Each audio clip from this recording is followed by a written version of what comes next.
बाबा साहब भीमराव अम्बेडकर के अनुसार अनुच्छेद 32 को भारतीय संविधान का आत्मा का अनुच्छेद एक जो कि अब खत्म हो चुका है। अब संपत्ति के अधिकार को संशोधित करके कानूनी अधिकार बना दिया है। यानी भारत में संपत्ति का अधिकार है, उनके संस्कृति और उनके शिक्षा का अधिकार अनुच्छेद 29-30 देता है। जय हिंद, स्वागत है आप सभी का आज के इस सेशन में। आज हम पढ़ने वाले हैं भारतीय संविधान के भाग 3 मौलिक अधिकार पार्ट 3 के ऊपर चर्चा करने वाले हैं। संस्कृति और शिक्षा संबंधित अधिकार अनुच्छेद 29 से लेकर के 30 तक।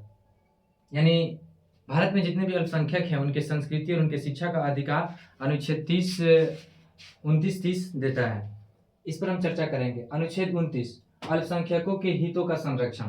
यानी भारत में जितने भी अल्पसंख्यक हैं, चाहे भाषाई आधार पर या धार्मिक आधार पर या जाति के आधार पर कोई भी हो, यदि वो अल्पसंख्यक है तो उसे अपनी शिक्षा संस्कृति का संरक्षित करने का, सुरक्षित करने का अधिकार भारतीय संविधान का अनुच्छेद 29 देता है। भाषा, लिपि, संस्कृति को सुरक्षित करने के लिए धर्म, जाति, लिंग आदि के आधार पर भारत में जितने भी लोग हैं उनके साथ किसी भी शैक्षणिक संस्थान में, जो सरकारी शैक्षणिक संस्थान हैं, उनके साथ भाषा, लिपि, धर्म इत्यादि के आधार पर भेदभाव नहीं किया जाएगा। उन्हें स्वतंत्रता से प्रवेश दी जाएगी। वे स्वतंत्र रूप से किसी भी शैक्षणिक संस्थान में जो सरकारी है उसमें जाकर के शिक्षा ग्रहण कर सकते हैं। अनुच्छेद 30 अल्पसंख्यकों का शैक्षणिक अधिकार। भारत में जितने भी अल्पसंख्यक है, चाहे वो भाषा के आधार पर हो, चाहे जाति के आधार पर हो, किसी भी आधार पर हो, यदि वो अल्पसंख्यक है तो वो अपनी शैक्षणिक संस्थान खोल सकते हैं। यानी अपना स्कूल या अपना कॉलेज वो खोल सकते हैं। उनको इस चीज का अधिकार अनुच्छेद 30 देता है। अनुच्छेद 31 संपत्ति का अधिकार, जो कि अब खत्म हो चुका है। अब संपत्ति के अधिकार को संशोधित करके कानूनी अधिकार बना दिया गया है। पहले संपत्ति का अधिकार था, लेकिन मामला गंभीर हो जाता था। कभी सरकार को कोई कार्य करना हो, विकास से का कार्य करना है, तो उसमें यदि किसी का जमीन आता था तो वो मौलिक अधिकार उसका था, तो इससे उसका मौलिक अधिकार का उल्लंघन होता था, तो फौरन ही सुप्रीम कोर्ट में जाकर के अपनी केस दर्ज कर देता था। इससे मामला गंभीर हो जाती थी। इसलिए इसमें संशोधित करके इसे निरस्त कर दिया गया और इसे कानूनी अधिकार बना दिया गया। यानी कि सरकार जब चाहेगी इसमें परिवर्तन कर सकती है, जब चाहेगी आपकी जमीन को वो अपने कार्य में, अपने विकास संबंधित कार्य में ले सकती है। उसके बाद हम बात करने वाले हैं संवैधानिक उपचारों का। 32 संवैधानिक उपचारों का अधिकार। यह आपके संवैधानिक उपचार का अधिकार देता है। इसे बाबा साहब भीमराव अम्बेडकर ने इस संविधान की आत्मा कहा है, यानी कि भारतीय संविधान का आत्मा कहा है, हृदय कहा है।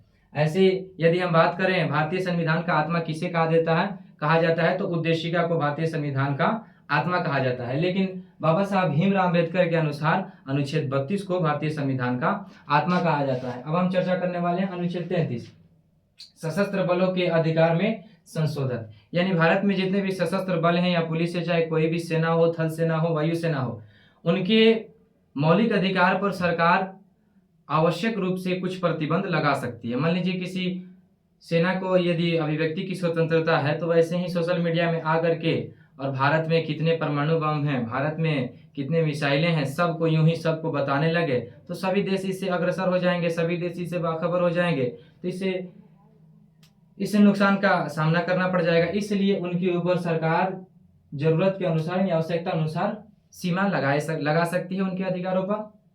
संसद को अधिकार है कि वह सशस्त्र बलों, पुलिस आदि के मौलिक अधिकार में आवश्यक सीमाएं लगा सकती है। अनुच्छेद 34 मार्शल लॉ के दौरान अधिकार। मार्शल लॉ, मान लीजिए जैसे किसी जिले में, किसी राज्य में या किसी गांव में यदि मार्शल लॉ लग जाता है। मार्शल लॉ का मतलब यह है कि पुलिस से मान लीजिए कोई दंगा फसाद हो गया और पुलिस से वो हैंडल नहीं हो सका, तो वहां पर आर्मी को ले दिया जाता है ताकि वो मामले को अपने स्तर से देखे।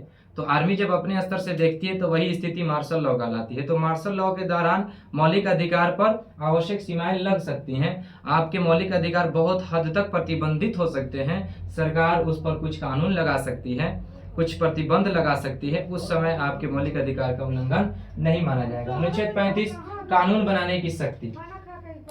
आपके मौलिक अधिकार से संबंधित कानून बनाने की जो शक्ति है वो संसद ही के पास है। चाहे किसी भी तरह का मौलिक अधिकार के ऊपर कोई कानून बनाना है तो इसकी जो शक्ति है वो संसद ही के पास है। इसके अलावा कोई ना कार्यपालिका आपके मौलिक अधिकार से संबंधित कानून बना सकती है और ना ही न्यायपालिका आपके मौलिक अधिकार से संबंधित कानून बना सकती है, बल्कि संसद ही आपके मौलिक अधिकार से संबंधित विषयों पर कानून बना सकता है। इस प्रकार हमने चर्चा किया अनुच्छेद 29, 30, 31, 32, 33 और 33, 34 और 35 के ऊपर हमने चर्चा की। आई होप कि आपको यह समझ में आ गया होगा। एक मर्तबा रिवीजन कर लेते हैं। अनुच्छेद 29 अल्पसंख्यकों के हितों का संरक्षण। अल्पसंख्यक जितने भी हैं उनके हितों की संरक्षण की का अधिकार देता है। भाषा लिपि या संरक्षण या उनके मतलब भाषा लिपि या संस्कृति की सुरक्षा, उनको सुरक्षित रखने के लिए वो चाहे तो अपनी संस्थान स्थापित कर सकते हैं, कॉलेज खोल सकते हैं, विद्यालय खोल सकते हैं अनुच्छेद 30 के अनुसार।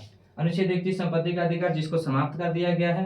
अनुच्छेद 32 संवैधानिक उपचारों का अधिकार, यदि आपके मौलिक अधिकार का हनन होता है तो उसके लिए सरकार संवैधानिक उपचार करेंगी।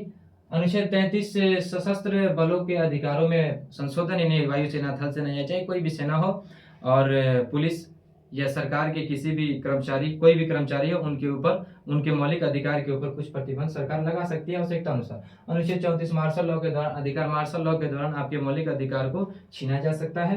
अनुच्छेद 35 कानून बनाने का शक्ति, यानी मौलिक अधिकार से संबंधित कानून बनाने की शक्ति संसद के पास है। आई होप कि आपको वीडियो ये अच्छा लगा होगा। यदि आपको ये वीडियो अच्छा लगा है तो इसे लाइक कीजिए, चैनल को सब्सक्राइब कीजिए और इसी तरह के कंटेंट पाने के लिए हमारे साथ जुड़े रहिए। इसके बाद के सेशन में जब हमारी मुलाकात होगी तो हम बिहार बोर्ड क्लास 10th के ऑल सब्जेक्ट के ऊपर धीरे धीरे चर्चा करेंगे। हम बिहार बोर्ड के क्लास 10th के एक एक टॉपिक को अच्छी तरीके से कवर करेंगे, समराइज करेंगे।